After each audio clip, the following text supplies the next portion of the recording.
I hate when it does that. I was right in the middle of reading something and it just stopped the live stream without my permission. I hate when it does that crap. There's no freaking reason for it.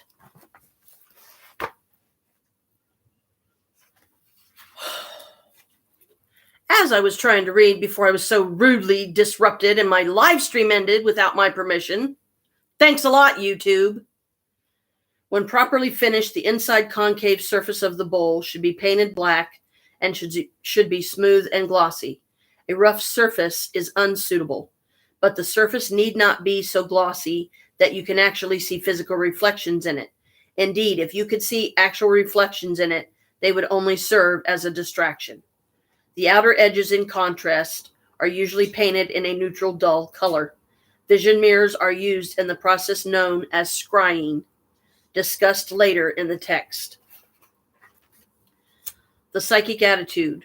Later in this chapter, we will begin to give you exercises which you can perform with some of the instruments we have just discussed.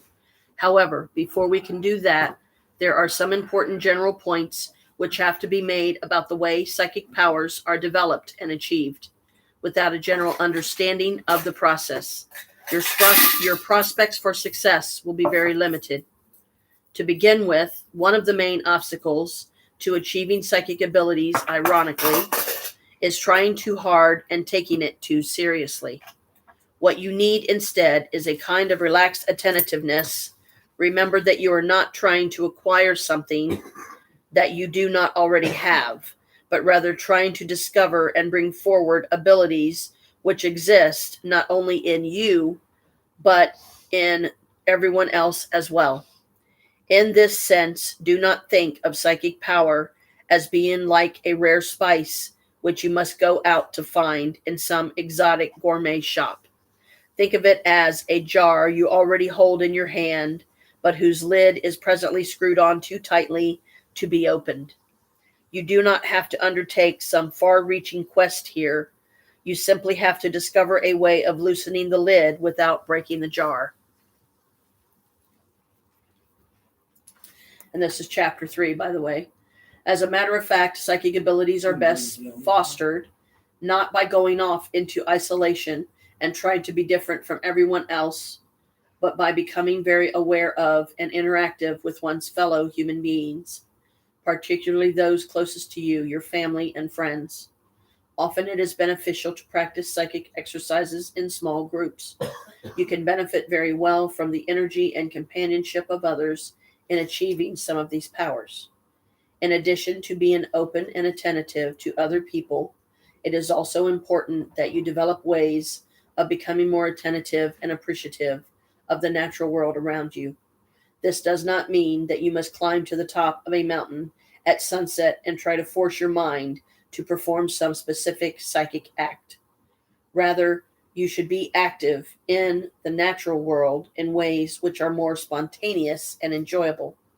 Go camping, sleep out under the stars, make hiking, bird watching, or other enjoyable hobbies part of your basic lifestyle. Whenever possible, perform these activities with other people who are close to you. Although you may not understand its relevance now, you will gradually come to appreciate how this type of lifestyle goes hand in hand with the realization of psychic potential. You must become a person who is aware and observant, who is open to signals both internally and externally. Above all, you must maintain a positive attitude and the ability to enjoy your efforts, whether or not they result in the desired level of success. While it is important and necessary to practice psychic abilities, over-practicing them can be a serious mistake. There is nothing more destructive to psychic abilities than stress, pressure, or boredom. As soon as any of your efforts start to fall into that category, they are becoming counterproductive. If there was a single most important requirement for achieving psychic potential, it would be inner peace. You must be happy with who you are and generally content with your life and your place in the universe for these special abilities to be fostered. Far from an intense and calculated effort, the achievement of psychic power often involves a letting go of oneself, a willingness to be naturally drawn into a process, and a realization that it is larger than you are. Some people become interested in psychic abilities initially out of pride or vanity, though the I want to impress my friends syndrome. However, what they end up learning, if they are successful, is a sense of humility. They come away knowing that they are a small piece of a very large picture. The source of all power is not personal ingenuity or cleverness, but something much deeper. Universe, universe, it's all connected. The message of the previous words should be obvious to you. Refer back to it if you ever find yourself feeling discouraged with your progress in any area. Practice exercises for beginners. Tests with ESP cards. There are many ways in which useful exercises and tests can be conducted with the set of 25 ESP cards that has previously been described. This is something that you can do by yourself or in a group. There are some particular benefits of performing tests in a group, and they will be discussed shortly. Whatever way you conduct the tests, it is important that you keep records which carefully document your results. It is also important that you set up various controls to prevent either deliberate or accidental cheating. You want to make sure that your success rate is produced purely by an increasing level of psychic ability and not other factors which might aid you in making correct guesses. Most exercises involve placing cards face down and guessing their identities. It is usually a good idea to guess the identities of several cards or a series of cards before going on to check whether or not you are right. For one thing, checking the cards is somewhat of a distraction. Once you begin concentrating on the cards, you should try to sustain that concentration for a time. When ESP card tests are done with other people, various methods can be designed to maintain control over the tests. For the best results, you should not stare at the backs of the cards while trying to determine what is on their faces. After a while, some of the cards may become worn, and there may be subtle physical clues to their identity. If you have someone else helping you, get them to arrange the cards on a rack or position them behind a screen. In this way, you are using pure psychic ability rather than any visual clues in determining their identity. If you are performing an exercise with someone assisting you, there are two basic methods. In one method, the assistant knows the identity of the cards before you guess them. In the other method, the assistant does not. Having your assistant know the identity of the cards introduces some other interesting possibilities. The person may deliberately or inadvertently communicate a psychic message to you that assists you in making correct guesses. What is interesting is that this often happens without either party realizing it. If it does happen, it represents an important psychic phenomena well worth investigating.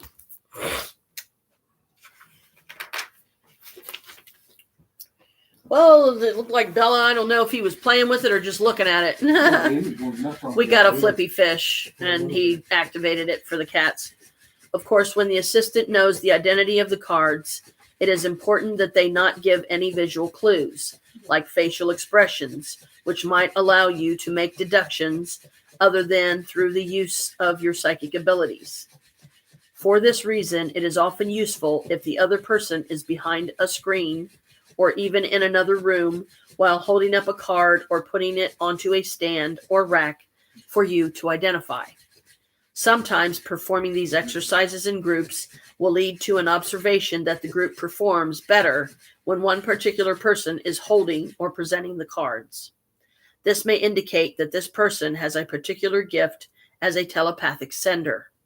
Another possibility is that two people will do particularly well together, indicating that they may be psychic twins with some special ability to communicate with one another telepathically. To help you notice these types of trends, you should devise some simple sheets which will allow you to keep accurate records of card reading tests and exercises. Typically, these should contain columns. One column is used to record each person's guess as to the identity of each card. Then later you go back and record the actual identities in a second column. Be sure that you use a careful system so that you can't get the cards mixed up, or your test results will be inaccurate. As mentioned before, avoid over-testing, particularly when you are working by yourself. If you allow the exercise to become tedious or frustrating, you will fail to make suitable progress in developing your skills. Opportunities for practice in daily life. ESP cards are only one means by which you can practice the ability to make psychic intuitions and predictions.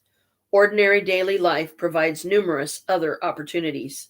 You can try to guess who will be the next person to phone you, predict when the telephone will ring, predict the outcomes of elections or sporting events, how someone will do on a test at school, etc. In each case, however, you should not base your predictions on rational arguments or analysis. For example, predicting a sporting event is only useful if you do not know the contestants. Otherwise, you will use your knowledge of who is the stronger team, and the result will not be based purely on psychic skills.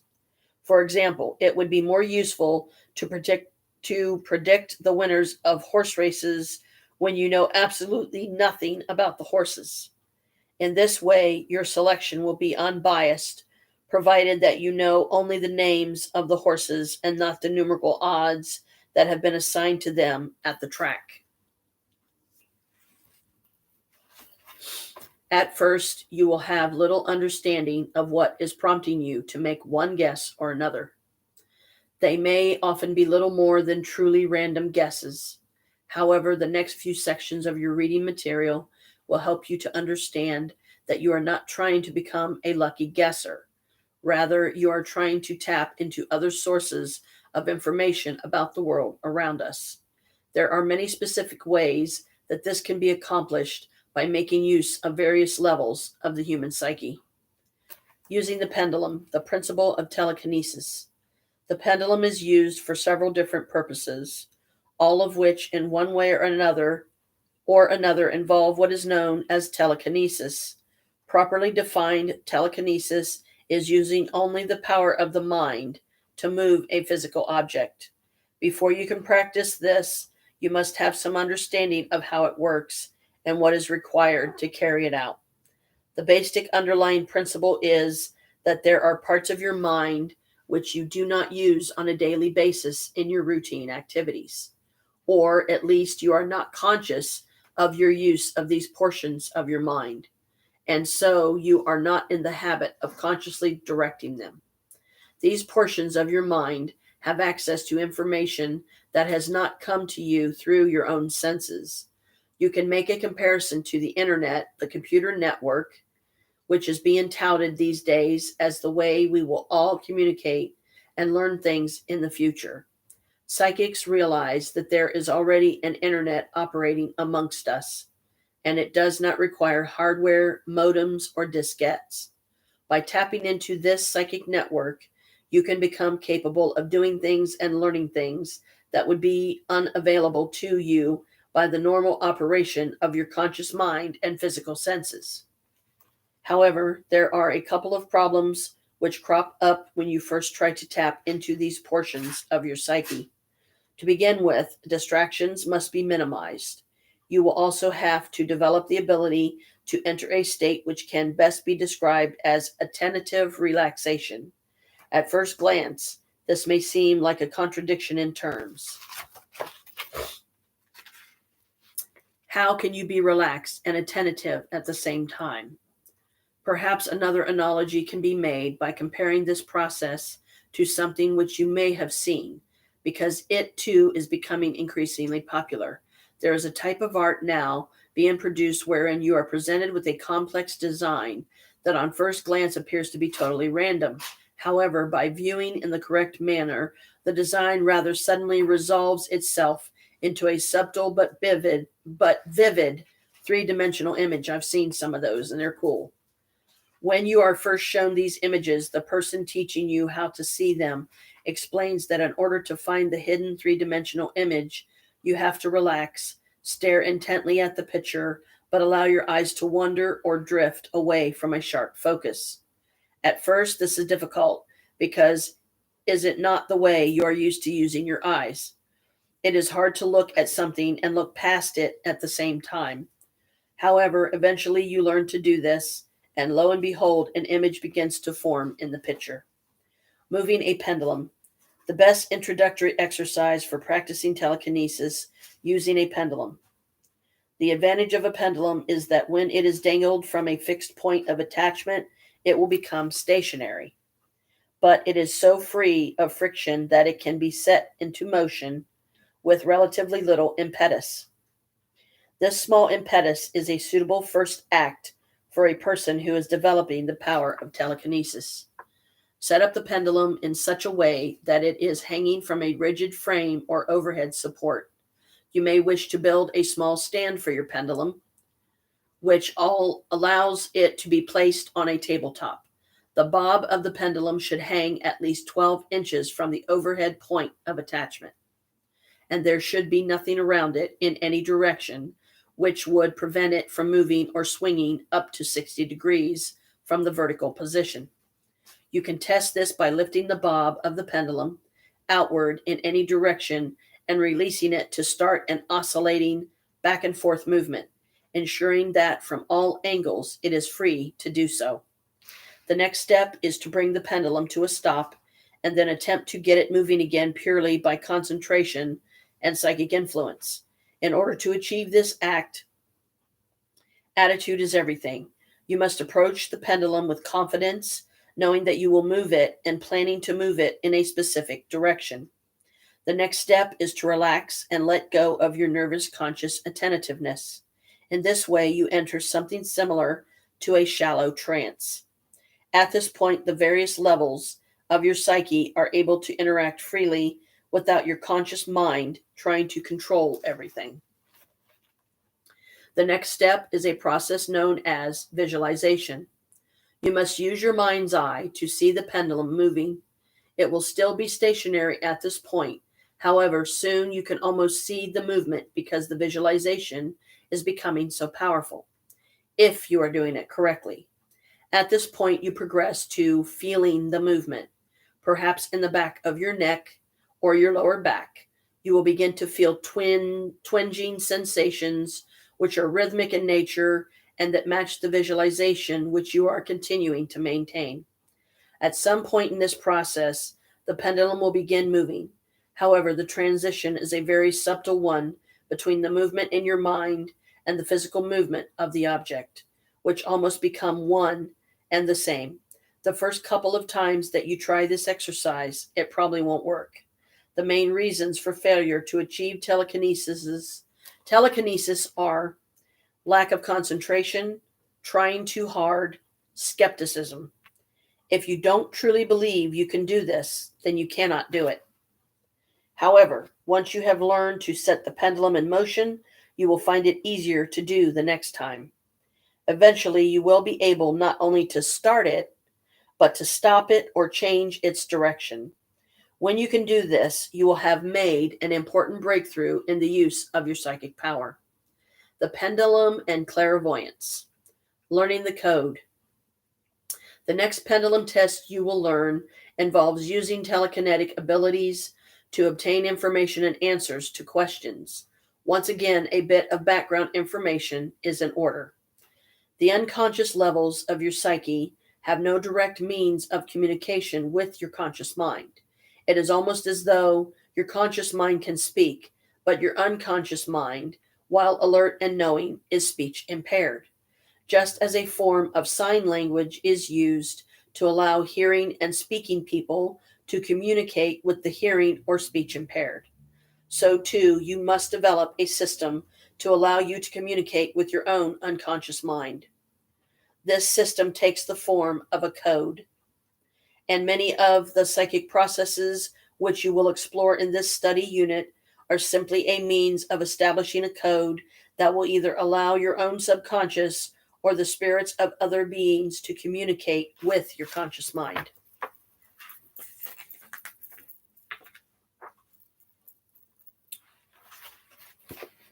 The pendulum as an instrument of communication. The simplest way to set up the code for beginners is once again using a pendulum. This time, however, it should not be fixed, but rather held in the hand. The pendulum can be dangled over a board or some form of marking which you can use to establish your code. Begin with the very simple language of yes and no. Establish one direction, such as north-south, to mean yes, and the opposite direction or east-west to mean no. It doesn't matter which directions you use, but don't change your mind about them. Once you have established a code, stay with it. The idea is that you will ask questions and then receive answers from your own subconscious mind by the direction in which it starts the pendulum moving. It is important that you begin with simple yes or no questions so that the motions which your mind must direct the pendulum to take are not overly complicated or confusing. When performing this sort of test, the pendulum must be held in such a way that it cannot be influenced to move by anything other than your own thoughts. In other words, you must be seated comfortably so you can hold it still and not be near a breeze or any other physical source of movement. Using the pendulum to answer questions. You can begin to conduct experiments with the pendulum by using it to obtain answers to questions. When doing so, it is important that you ask questions to which you do not already know the answers, but to which answers can readily be found. Otherwise, you will have no way of knowing how well you are doing. For example, you can use the ESP cards discussed in the previous section. Shuffle the cards and lay them face down in a stack so you cannot see any of the faces. Then ask yourself questions as to whether a particular type of card will be on top of the deck or not. Be sure to ask questions to which there are only two possible answers, yes or no. Then use the pendulum as previously described to learn the answer. For another example, you can take out a jar of pennies, reach into the jar and pull out a handful of pennies at random. Then, without looking at them or counting them, drop them onto a plate or into a sack. Ask the pendulum whether the handful of pennies you have taken comprises an even number. Watch the pendulum until you begin to discern some clear movement in either the yes or no direction. When you have observed this movement, stop and count the pennies. Obviously, however many pennies there are, the number must be odd or even. It has either given you the correct answer or the wrong answer. In tests like this, there will be a 50-50 chance that you could get the right answer by simple random guessing. Therefore, you will only know that you are making genuine progress in your psychic powers when the results of such tests are correct more than half of the time. However, even once you begin to develop psychic powers, you will not get the right answer every time. Flaws in your concentration and the way you have phrased the questions, or perhaps involuntary movements in your hand, may influence the pendulum or cause an incorrect answer from time to time. Using the pendulum for group activities. There are various ways to use the pendulum to conduct group activities with other friends who are interested in psychic development. For example, one person may ask a yes or no question to which they know the answer, and the other one can attempt to find the correct answer using the pendulum. There are some disadvantages, however, to group testing. For one thing, it is more difficult to obtain the necessary level of concentration and relaxation. There tends to be more distractions when a group is present. Also, if some members of the group don't take the activity seriously, they become a negative influence. However, it can be quite enjoyable to conduct these types of activities with other people who are generally interested in developing their psychic abilities and skills. As you will learn later in this text, it is possible for a group of individuals to pool their psychic energies to achieve things which would be impossible for them to do singly. Pre-science, a lesson in the physics of psychic phenomena. The term pre-science is a technical version of the term foreknowledge. It means the ability to know something before it happens, or to predict something which has not yet happened, but will happen in the future. This is a topic which will be explored in greater detail later on, but it is one worth defining and briefly explaining here.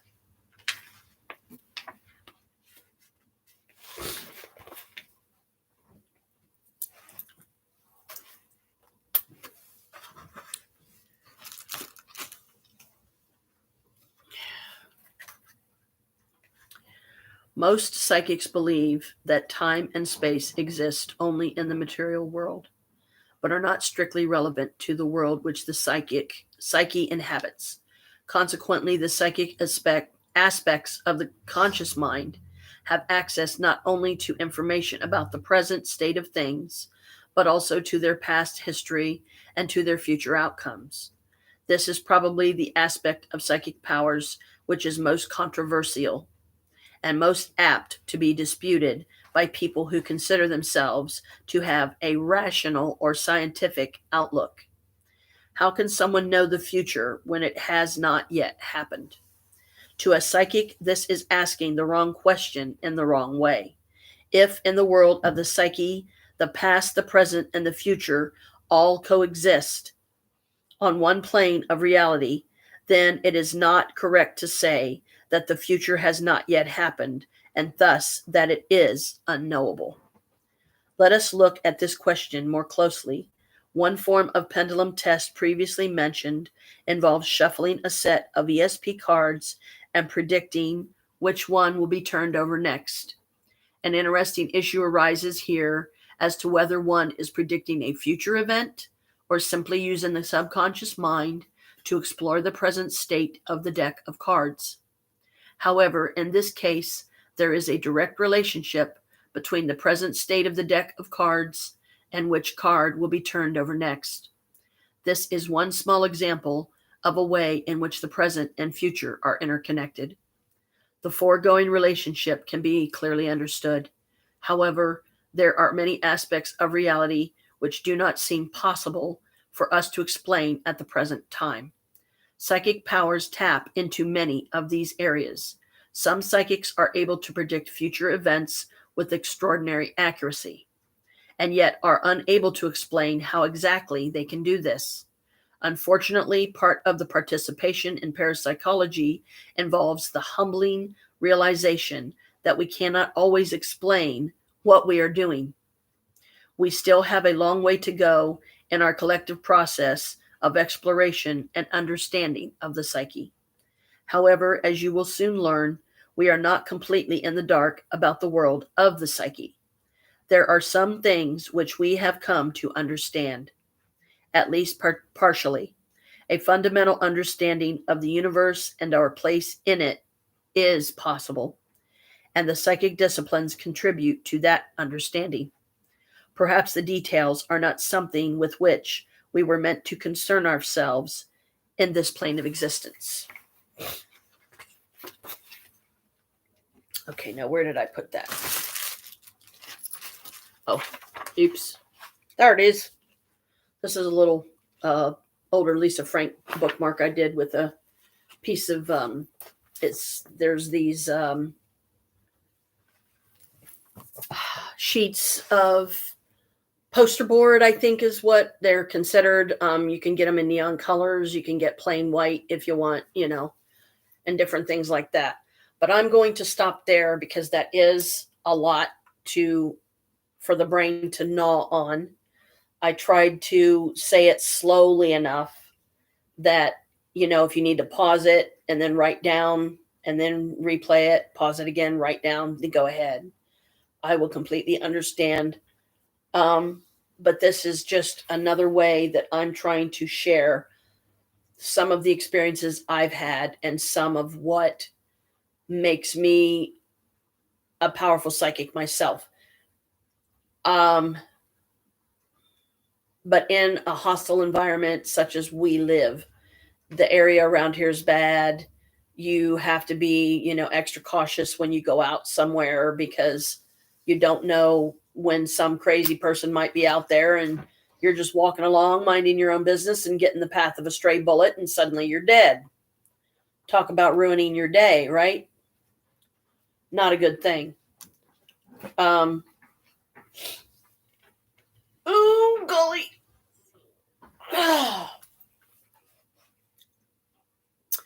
I hope this session has been informative, educational, and decently creative.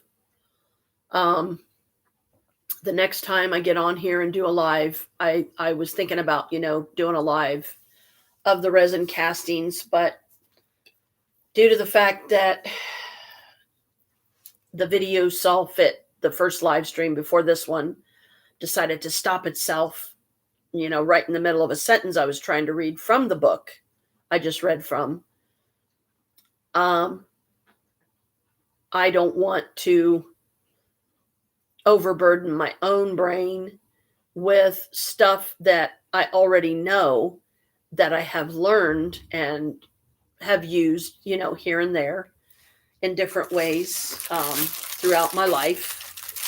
I will at some point get me an actual set of ESP cards, unless I, by some miracle, can find the set that my daughter made me a long time ago.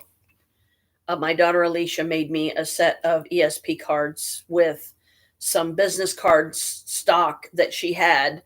So she printed them up, the symbols and everything, did the whole 25 and all that, and gave them to me. And that deck is more precious to me than any deck I could buy in the store because my daughter made them for me. So if I'm going to do the ESP cards at some point in the future, I would rather find those and use them. If not, then I'll just go ahead and buy a deck, and then maybe in so doing, not only will I have a nice new deck, but I will somehow be cleaning around here one day and wow, lo and behold, there they are, and I'll find the other deck. So I hope you enjoy this, Brooke, whenever you get around to watching it. At least I did get the colors down and showed each color and said, don't ask me the particular name of the color because it's not listed on the bottle. So I just showed each one. And when I make a batch of a certain color, I will show this is the color I used. This is what they look like. This is how they came out. So blessed be. Thanks for watching. Thank you again to all my subs. Love you. Hugs and kisses to all. See you next live. Blessed be.